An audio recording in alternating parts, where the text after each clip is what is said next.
கிழிச்சு விட்டேன் பாருங்க ஒருத்திய பொட்டிக்கு இதுக்கு முன்னாடி. அவ பேரை மென்ஷன் பண்ணி சொன்னான்.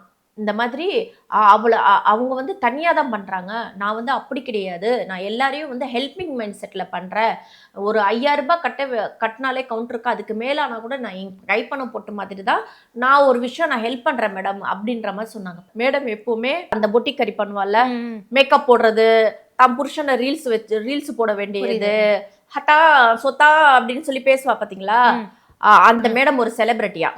அந்த செலிபிரிட்டி ப்ரொமோஷன் பண்ணாங்கன்னா 5000 ரூபாய் ஆகும், கொலாப் பண்ணா பொட்டிக்கு கரியன் நேம் மென்ஷன் பண்ணி. அந்த அக்கா தான் எனக்கு இன்ஸ்பயரு. அவங்கள மாதிரி நான் வளர்ந்து காமிக்கணும்னு வளர்ந்து வரணும் அப்படின்ற ஒரு மோட்டிவேஷன் எனக்கு கிரியேட் ஆனது அந்த அக்கா தான்ட்டு. அந்த அக்காவை பார்த்து தான் இந்த தங்கச்சி வந்து இந்த மாதிரி ஃப்ராடு வேலை பண்ணுது. சேம் டிட்டோங்க. பட் அவள் உள்ள போகும்போதுங்க அங்க தண்ணி இல்லை, ஏசி இல்லை, ஒன்றும் இல்லை. கை குழந்தைய வச்சுக்கிட்டு இங்க நான் 1/2 மணி நேரம் தான் இங்க நிற்பேன், உங்களுக்கு ஒரு நல்ல ஆஃபர், உங்ககிட்ட என்ன கையில இருக்கோ எந்த புடவை வேணா எடுத்துங்க, இதோட புடவை ரேட்டு 1000 2000. மற்ற சின்ன சின்ன ஸ்டால்ல இருக்கிறவங்க அத்தனை பேரும் என்னங்க போகணுமா? ஸ்டால் வச்சவங்க அத்தனை பேரும் ஒவ்வொரு குறை சொல்லிட்டு இருக்காங்க.